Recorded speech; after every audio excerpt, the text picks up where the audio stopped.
Hey guys, great to see everybody.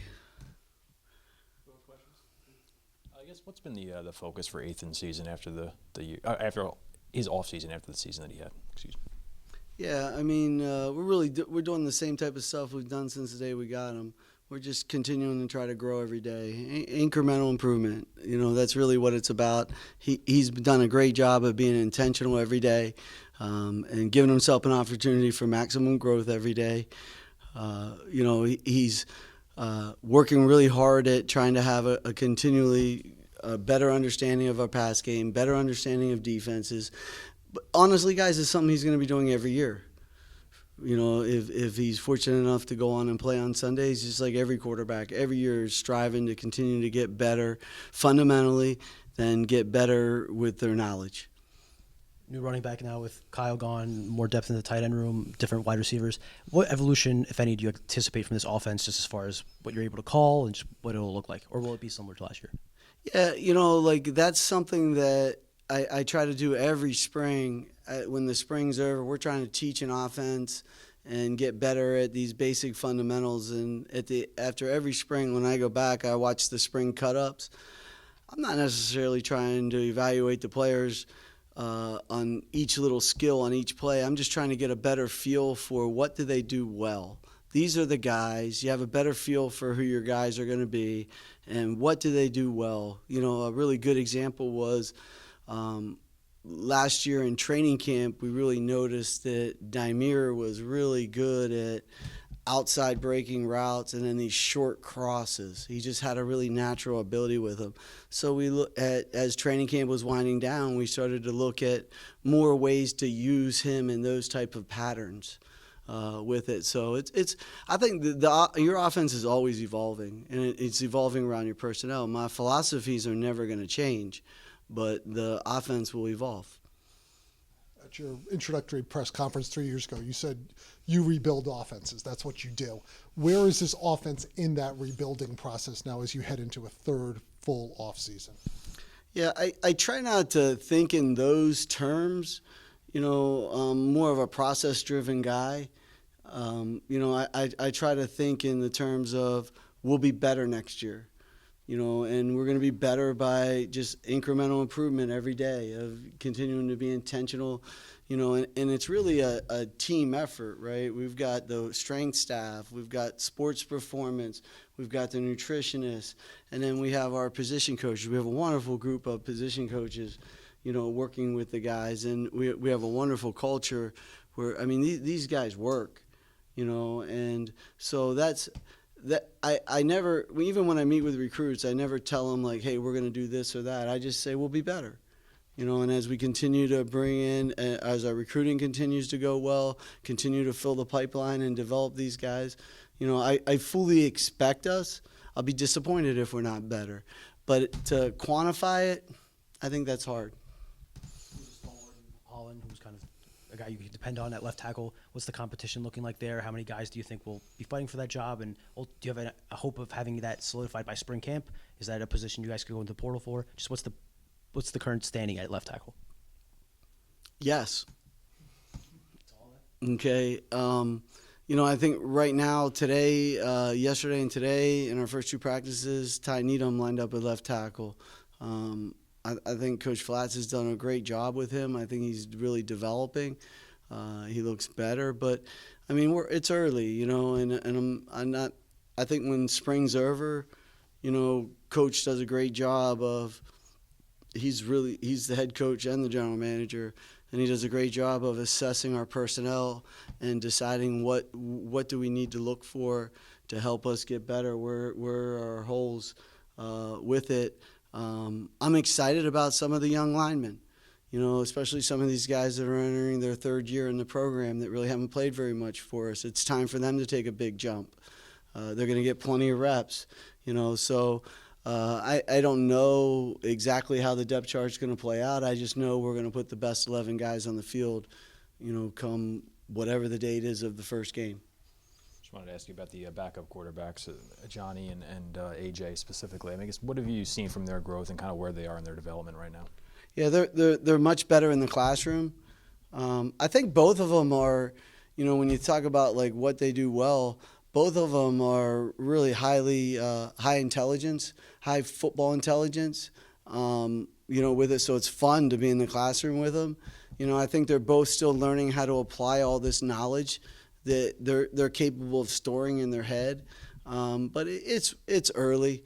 I'm excited to work with both of them. I think they both have a lot of potential, and excited about where they can go in the future. But I think that's a battle that, it'll shake itself out as they continue to get more reps, and they'll decide who wins it.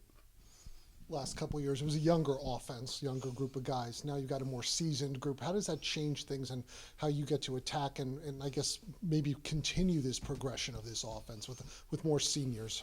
Yeah, I do think that, whatever it is, like your third year somewhere, they have a much better understanding of the basic fundamental things that you're trying to do within your scheme. And so that does give you a possible opportunity to branch out and maybe do some more different things than maybe you might have done, and add things. Because I have really strong philosophical beliefs, and one of them is you have to do A before you can do B, and so the guys will, they'll show me that they're ready for more based on how they're performing with what we're asking them to do, and I think I've been doing it long enough that, I can tell when they're ready for something else. They can do more. They can handle more. The game still, comes down to execution, and it's how well you can do those fundamentals and details, I believe, that really matters, with it. But I'm definitely thinking about things, and I always have a list. We have a list, the offensive staff. We always talk about things after the season. What are some things that hurt us?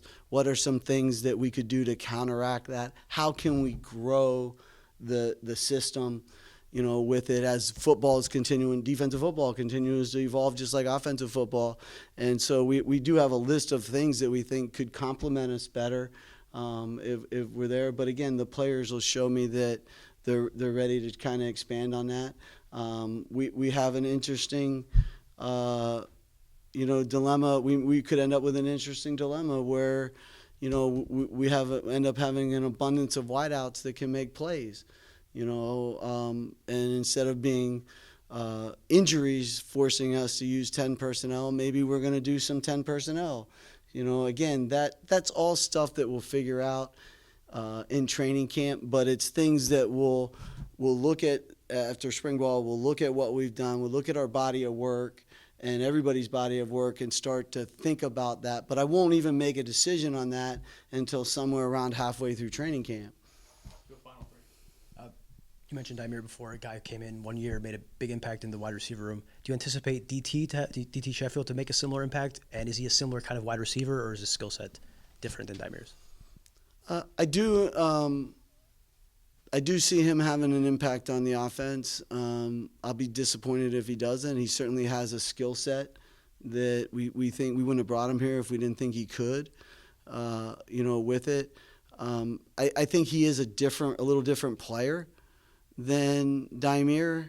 I'm pretty convinced of that. I was convinced of that before we had 2 practices. Now we've had 2 practices, and I'm not going to say definitely yet, but I feel like my hunch is right. And he has skills, and I think one of our jobs as coaches, one of the most important things we can do is figure out sooner rather than later what are the best things that he does, and let's make sure that we're highlighting them. And then what are the things within our core system that we're going to do that maybe he's not great at because he really has never done it.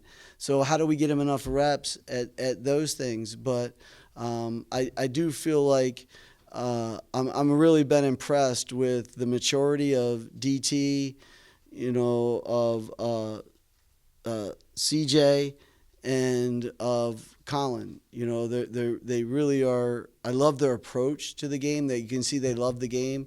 You can see they want to get better, and you can see that they're going to be really good teammates. So I'm really happy with the choices that we made with those 3 guys. And now we just got to get them up to speed and hope that they're as good of players as we thought they were going to be. kind of bouncing off of that in terms of Colin, I guess how would you describe his skill set and kind of what he can bring to your offense? Yeah, again, I'm still I'm one of those guys that like action, right? I want to see it. But I can tell you what I saw in his film that I thought he could be a good fit. He's very natural in the pass game. He had the size and the willingness to be to block. But I did feel like that was an area that he could improve in.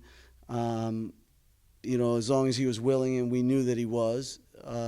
When we have him, but he's just a good player. I think when you watch his film, you can see that the game comes naturally to him. He moves very fluidly in space.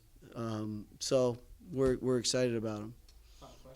Adding John McNulty to the staff, with that level of experience, what does he bring to that position and that position group? Yeah, I think I smile. I was John's receivers coach here at one time. So it's really when you can work with really good friends that you have a real connection with as people, and they're great football coaches.